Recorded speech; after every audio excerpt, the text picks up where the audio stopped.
but messy sheets and stuff like that, I just, drives me crazy. All right. So basically I wanted to share, why I created this program. And I'm sharing my screen.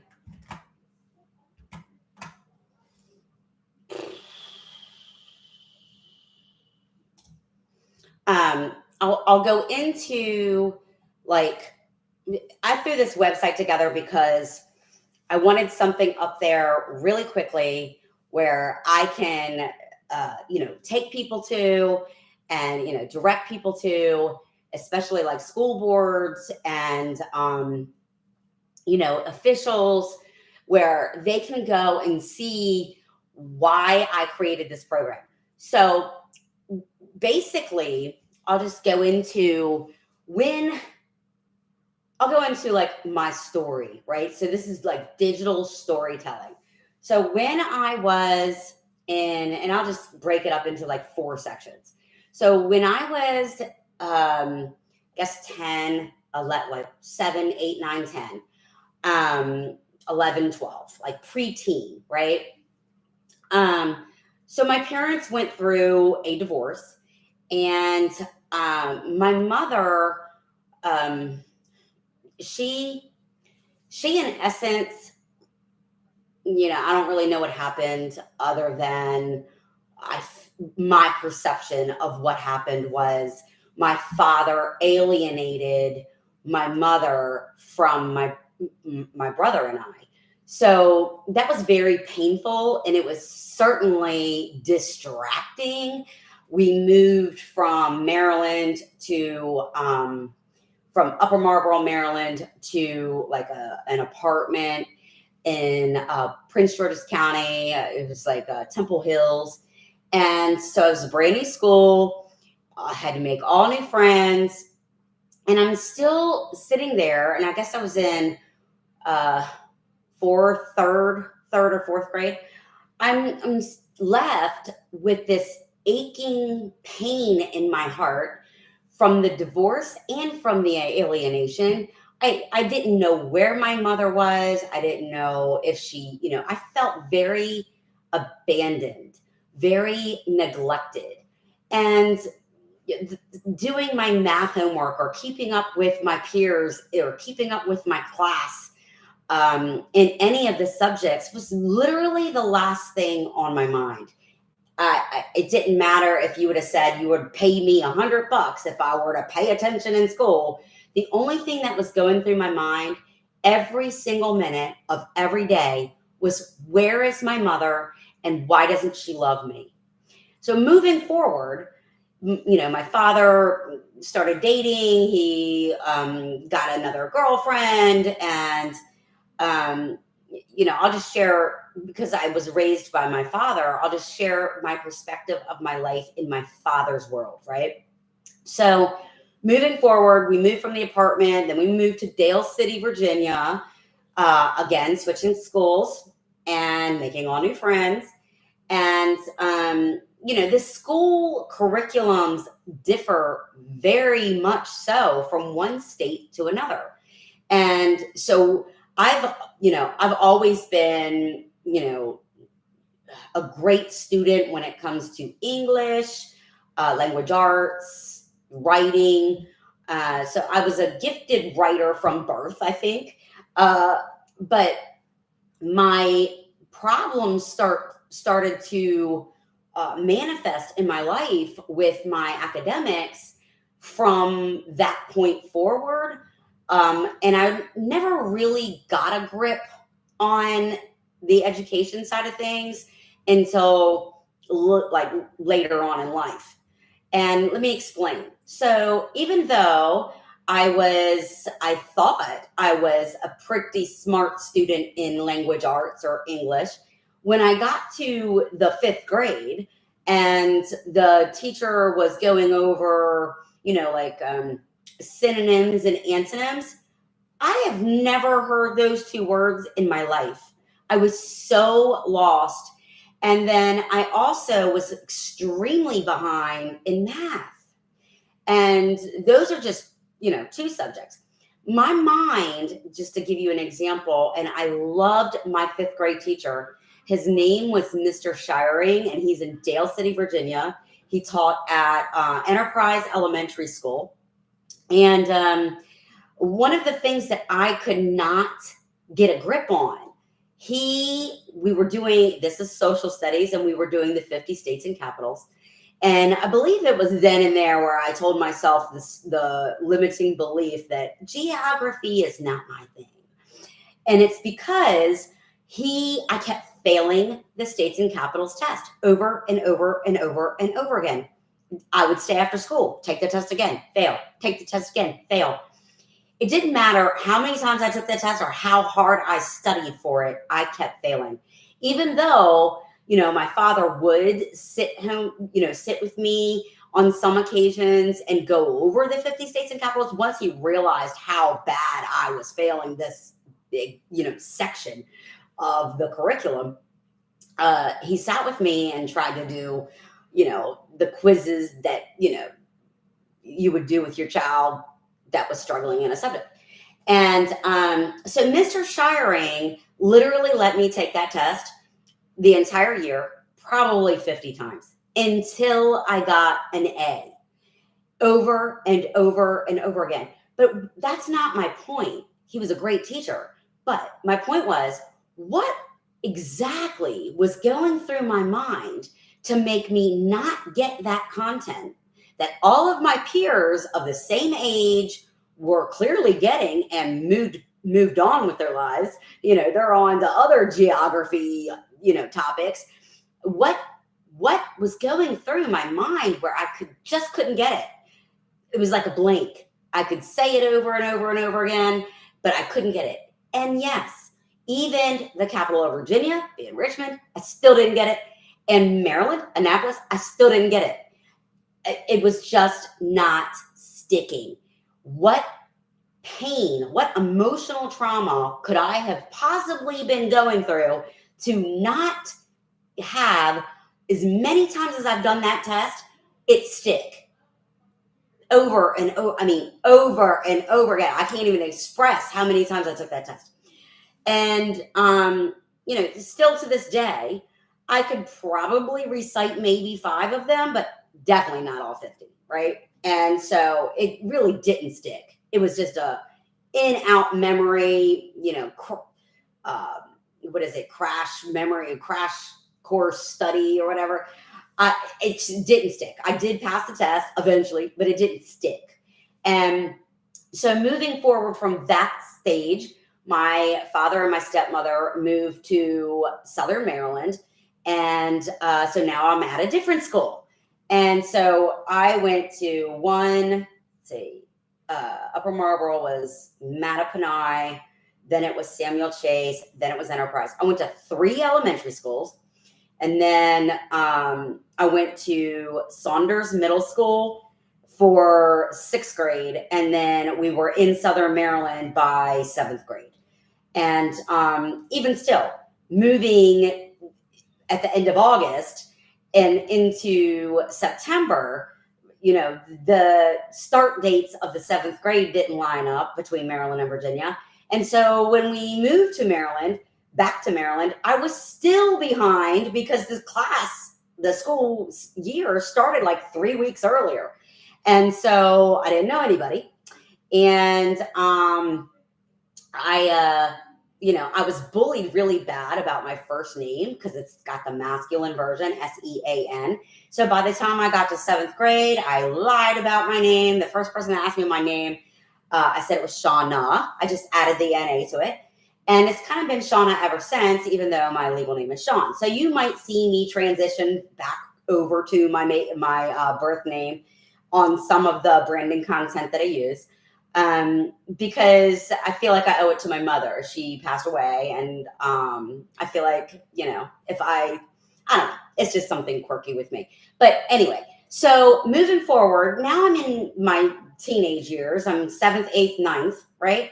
I have no idea who I am. I have no idea where I rank in this curriculum, in this new school district.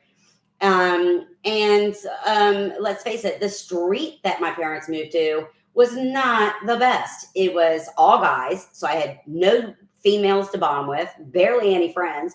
And it just happened to be where the drugs were taking over Southern Maryland. There's literally nothing to do there.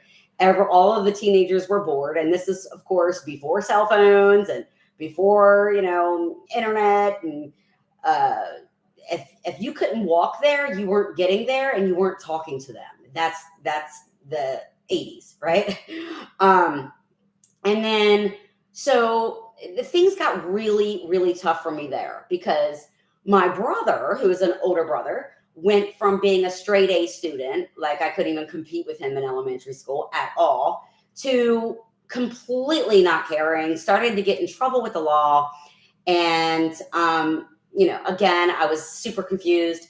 My stepmother is actually closer in age with me than my father and my stepmother. So she was more like a brutally mean big sister. And that's really the dynamic of it. She was very young, 19. And, from 19 to 25, all she did was party. And I took care of her youngest, her son. And then my father and my stepmother had a child together. And I took care of him. So I was working at a very young age, at 13. So from 13, 14, 15, let's go with 16, 17. I got into the mortgage and real estate. Well, real estate came in 2001, but mortgage business in 1988. I graduated from high school in 1991. So you can already tell that I was working when I shouldn't have been. And, the growing up too soon had me looking more mature than I should have been looking also. So the dynamic of not really having anybody to talk to, not having a best friend that I had already felt connected to at all, moving to a new school, a new area, a new state, I felt very, very lost. And, academically, I felt like I had to dummy down my academics. The level of curriculum and the advanced curriculum in the Virginia school districts were very, very superior to Southern Maryland school districts. And so I felt like I was excelling in English. But the other courses just, I winged it and got it. But I started taking electives that were business oriented because I was already working in business. And so record keeping, things like that. But I also took CVE that, you leave in the middle of the, in the morning after like first or second period and you go to work full time. And while all my friends were having a good time their senior year, I was working. So they had so many more experiences their last year of high school that I never had.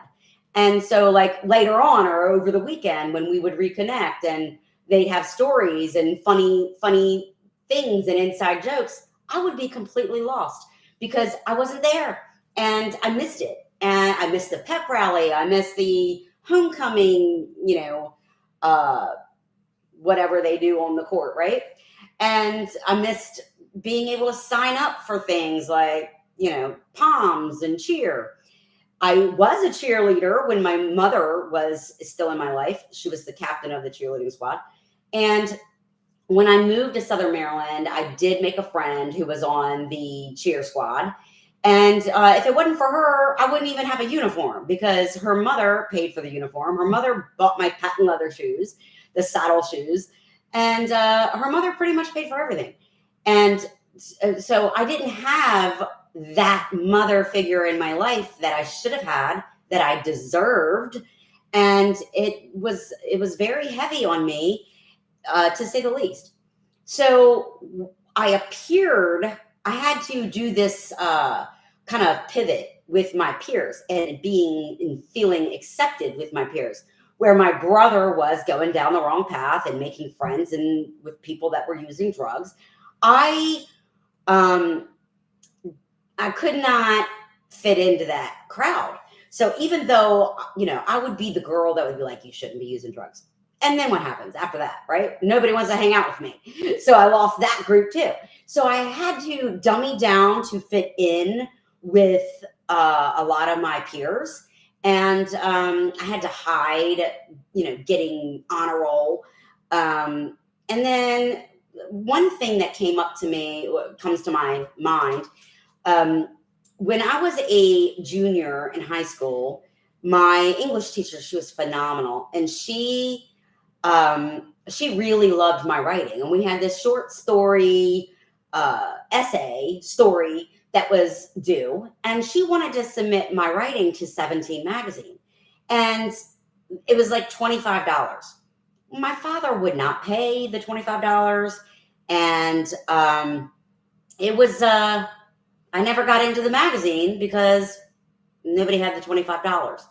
And that right there could have pivoted the entire trajectory of my life right there. Who would have known? I could have been a writer for 17 magazine right out of high school with a scholarship. I don't know now. I'll never know. So that is just one example. Another example, I was in the girls' room, ladies' room, and some of my peers, juniors, were talking about the PSAT, ACT, and the SAT tests. And I had no idea what they were talking about. I had never heard those acronyms before. I had never heard what the test was about. I didn't know I had to take the test to get into a college. I didn't know how to apply for college. I didn't know any of that. And that's another huge example as to what in the heck, how I even made it out of high school. Because if you don't even know what an SAT is or why you need to take the PSAT or SAT, I'm not really sure where your life is going, right? Hindsight 2020, I can't even put my brain around it. Like I have 2 teenage daughters and I hound them all the time. You gotta take the PSAT, take the ACT, take the SAT. We have to schedule it. Blah, blah. And so an advocate in my world, when I was in high school, middle school and high school, during all of those traumatic times, it was really challenging. I probably would have benefited on a whole nother level. I would have went to college right out of high school. I would have not secured a full-time job to, pay car insurance, rent, because I was living on my own at 17. Car payments, rent, electric, groceries. It was crazy, absolutely crazy what I was doing at 17 compared to my own children. And it blows my mind. Hindsight 2020 blows my mind how I got there in the first place. So that alone, I could go into, my 20s and my 30s, but I think my, 10s and 15s, just what I've expressed in the first 15, 20 minutes of this video can show you really where my life could have gone instead of where it did go. Do I regret it? No, because if I had gone that way, maybe in another life, I would have been a psychiatrist. I would have, had my own practice. I would have done all these other things.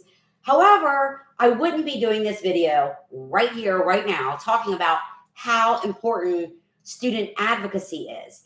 So that led me, I have 3 children, and that led me to where I am today. Now, I have partnered up with, I have all these different projects going on over the past 5-10 years. And I partnered up with a friend of mine from high school, and he is a software engineer.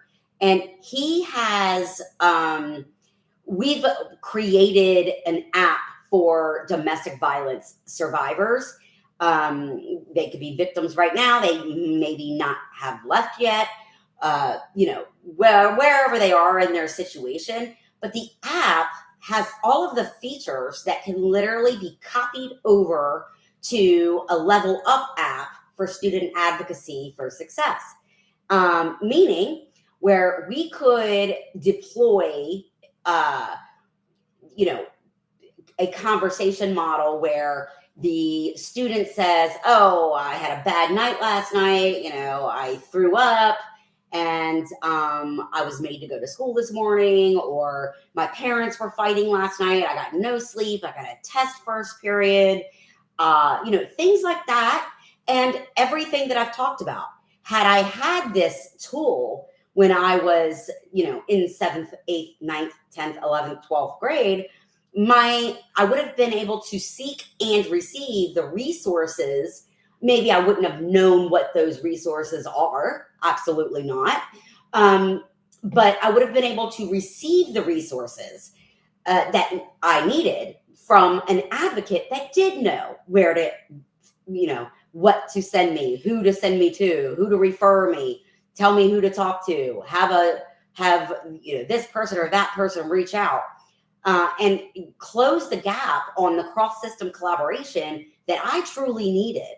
I needed all kinds of things. I needed a pediatrician. I needed a dentist. I needed an orthodontist. I had a gap in my teeth right here.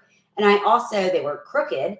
And I also had a baby tooth in the roof of my mouth that I didn't even get fixed until my 30s when I got braces with my own money.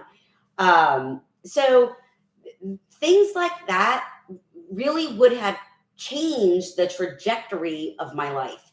And so I wanted to just share with you that brief little history so you can be brought up to speed, and your mind is probably going in 100 directions right now, because I know that I've touched on at least 20 points where advocacy for a student in middle and high school is absolutely necessary to make sure that they not only graduate from high school, but they have graduated with a higher GPA, higher test scores, a better understanding of how the world works, a better understanding of how applications for college admissions work, a better understanding of the scholarships and the funding opportunities that they could get their hands on. I was a good writer. I could have certainly written a few essays for some scholarships. Didn't know I could. So I'm paying for college credits at, the local community college with my own money. My dad or my mom would help me with books every once in a while, but no, not all the time and not every time. So having said that, I wanted to just go over a couple of things on, how we could literally advance this program. So I'm going to share a different screen, and wrong one. I'm going to share my ChatGPT. Okay. And what I would like to do is just go over a couple of questions. So I said, give me some flashcards for the program for student advocacy. And those flashcards came up with an introduction to the program, obviously, why it's important, which I just went over just a few scenarios. But I wanted to talk about all of the reasons why a child would need an advocate outside of my own. So addressing academic struggles, helping students who are falling behind and not performing to their full potential. My brother could have used that, right? I could have used that. That's my gift, if you will. And not know what a synonym and antonym is. I didn't even know what a thesaurus was until college. And that is no lie. That is not even exaggerating. I just faked the funk. Somebody said synonym and antonym, I have to go figure out what that is before I could do the assignment, right? Navigating emotional and social issues. My brother and I would have really benefited from that. We both went to multiple elementary schools. I think I said 3. Then we went to multiple middle schools, and we went to one high school. But he didn't graduate from high school, and he was a year ahead of me. So he failed the 9th grade, And then I passed the 9th grade, and he refused to be in the 9th grade while I was in the 10th grade. So he dropped out. It was I guess an ego thing. He just was not accepting that. And that's, he went on a path that led him to jail, drug addiction. I mean, he spent more time in jail than the average criminal. It's just not.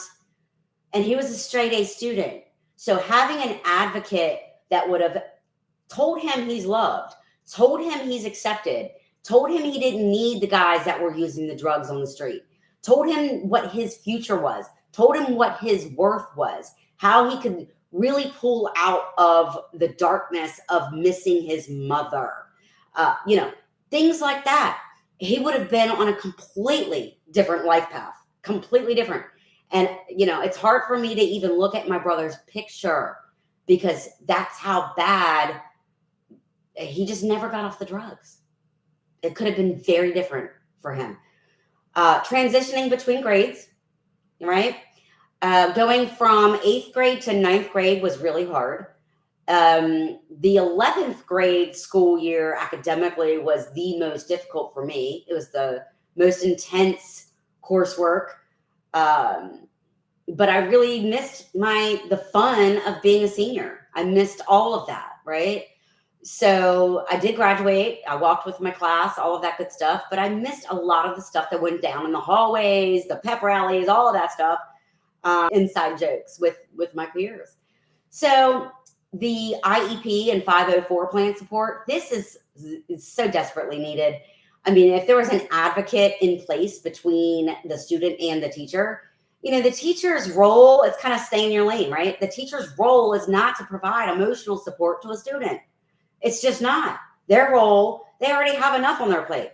They are to, plan a curriculum, focus on the efficacy of how they, their teaching methods and methodologies, and focus on assisting students from time to time if they need a push from one, lesson to another.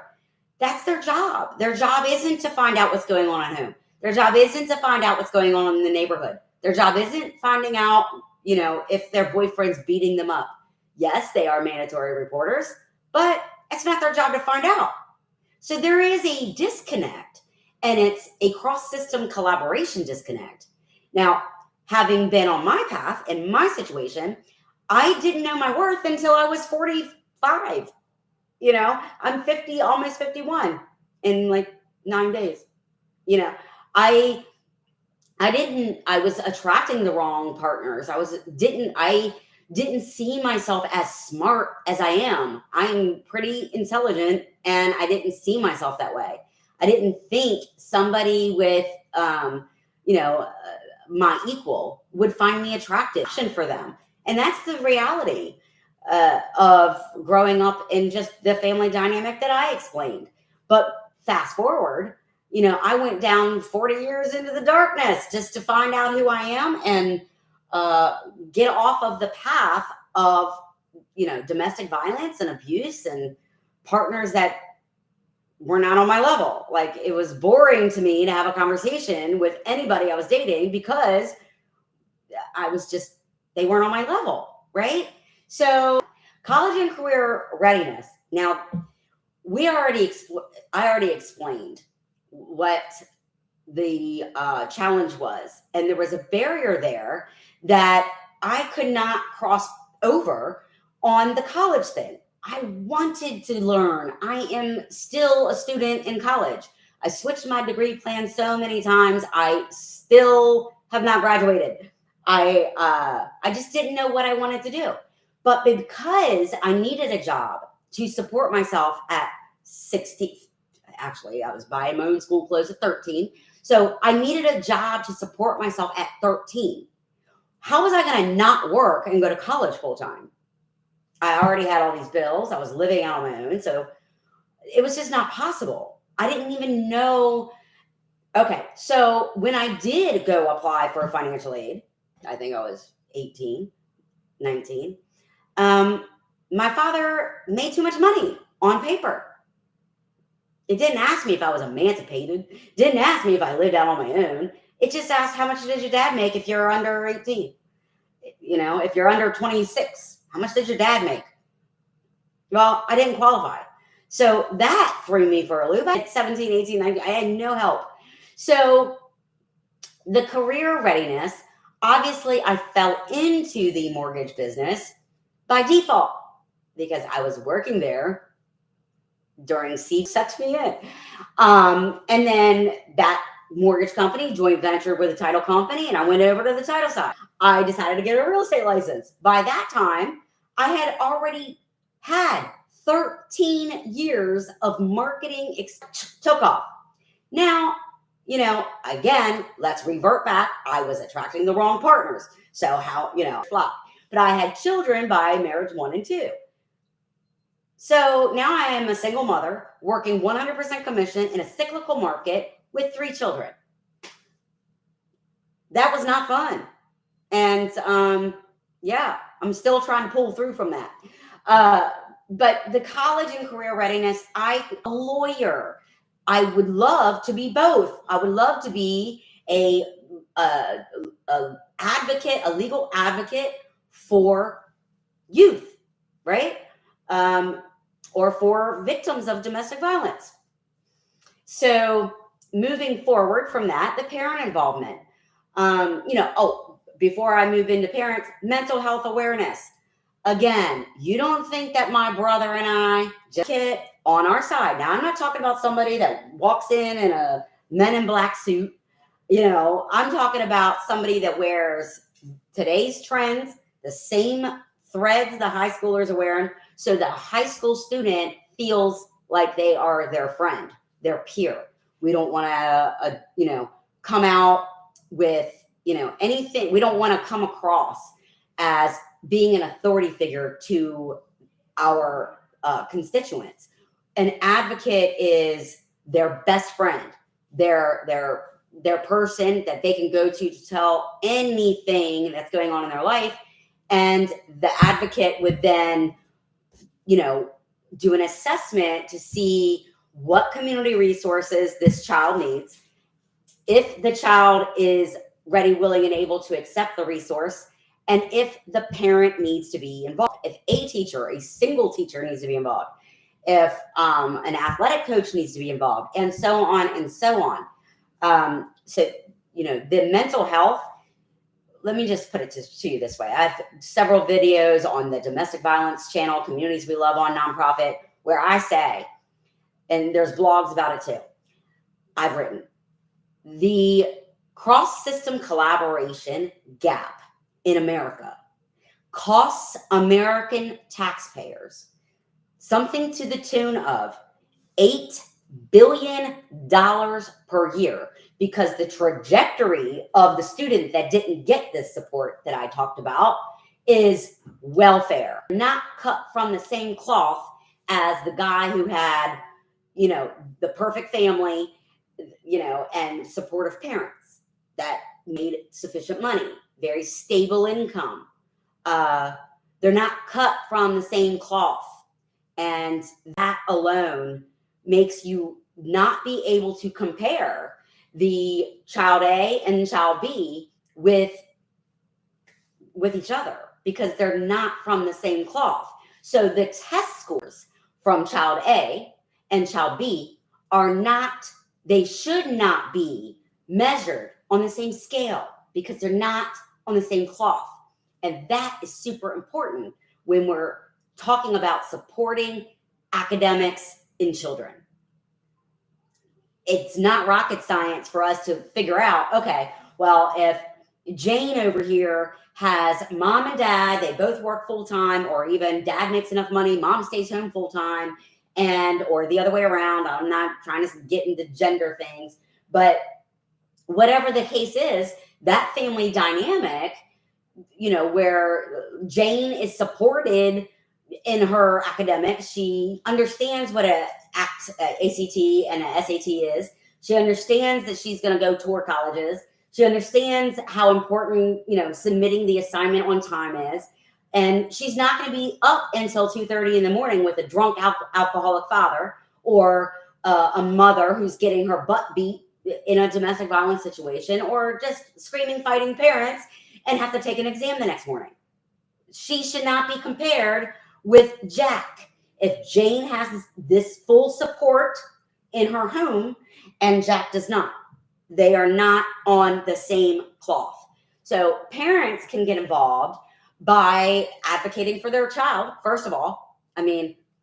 But if they had an advocate to go to, I can't tell you, with 3 children, I can't tell you how many times I had to step up to advocate for my child. But it really wasn't that effective because, I am perceived as biased. That's my child. She can do no wrong. He can do no wrong, whatever. But the problem is, if I had an advocate to reach out to that could have stepped up to the plate over the concern I was having, or the issue I was having, then ball in their court. It's a third party, unbiased person that would have went to bat for my child. And I could have reached out to that advocate and said, hey, look, one example, I was up, Jane was up, Jack was up until 3:00 in the morning. This is what happened. I'm super embarrassed. Thank you for not judging me. But can you please make sure that Jane and Jack get mulligans on their test scores today? Maybe a makeup test. I can bring them in Saturday. They can stay after school tomorrow. I'll pick them up at 6, whatever. The advocate then would go work it out. Whereas if I emailed the teacher, Jane was up until 3:00 in the morning. It's really none of your business why. But can she take the test again on Tuesday at 6 after school or whatever? It's different. The result of the rules and the guidelines for when a teacher is going to allow a student to take the test again, or take a retake, or make-up test, right? The rules are different from one case to the other. So an advocate could have helped my children in so many ways. It's countless ways. So parents can get involved that way. Parents can also be guest speakers on any workshop that we do. I would love to have a guest speaker come in and do a webinar. We can pre-plan it. It would be very well written, very well orchestrated, organized. We can have guest teachers. We can even have guest students with a media release of from their parents, or if they are with a guardian of the court, then they would have to give us the media release if they are under 18, unless they're emancipated. So all of that can go into play here, and we can certainly work all of that out. So workshops and trainings for parents and with parents. So could I have come up with some content to teach, Mary down the street who is going through a divorce, all of the mistakes not to make with her student? Absolutely. Absolutely. I have a lot of content that will help Mary not make the same mistakes my parents made, right? So that's just an example. We can do real life examples, success stories we can go into the community colleges, the universities. We can reach out to their academics department and their student life departments and find advocates in there that will come on our platform and do workshops with us. They can do real quick video challenges on social media, hashtag video challenge, advocacy challenge, and just share some stories and give us the content that we need to show other students why they would need an advocate, but to show administrators and decision makers and grant makers within the school districts how they can support us and how they can help the program grow. Super powerful, impactful community impact stuff. And we can do that together. But, Rome was not built in a day, and it certainly wasn't built alone. And so teamwork makes the dream work. I would love to just recruit some people to help me get this program off the ground. real life examples on video. We could talk about it on workshops. The impact on advocates, testimonials from advocates. There are other programs similar to this in the world, in the United States even, but the Department of Education would certainly fund certain aspects of our program, and getting us advocates even on a small internship with the college, even if it's just a little bit of money that we could pay them to be advocates. These guys would really, really thrive in an advocacy role. And it would be so empowering for a freshman or sophomore in college to revert back to high school and help high schoolers make sure they do all that they're supposed to do to get their path in alignment. I can tell you there are a lot of college students that have had the crossroad, the X in the road, where they had to make a decision, and it would make or break their path, their trajectory of their path. And some college students would have gone a different direction. Some people that didn't go to college would have went to college had they had this content, right? So the call to action here is how to join the program. It's real simple. Go on to the website and reach out. Just fill out a contact form. The donation is not a requirement to submit the form. And my contact information is literally everywhere on the internet. But you can reach out to me. You can call me. We can, collaborate in Zoom. We can email each other. We could do, I have a Wix app on this website for members. So become a member, and you can literally chat with me in the app, and we can build out the app with the content that the students need just by what we're talking about. And spread the word. Share the website. Share it with your community. Hopefully this video reaches enough communities nationwide, the Department of Education, the National Institute for Health, the Department of even Housing and Urban Development. I can't even go into how many mortgage products would allow a student from college, especially somebody that, like me, had to go to work right out of high school, that would allow my transcripts to be job history so I can qualify for a mortgage, or even get assistance. Had I had assistance at 18 years old with my rent, maybe I would have went to college full time. Yeah, it's things like that. Like the gap in the cross system collaboration is costing our children their futures. And everybody has something. Every business in every community has something to contribute to this program. And even if it's just mentorship or internship or, job shadowing, or, invite 12 students to their conference room on a Sunday or a Saturday and go over what their company does. So these children have more adverse information and access to different career paths. You never know whose life you're going to impact.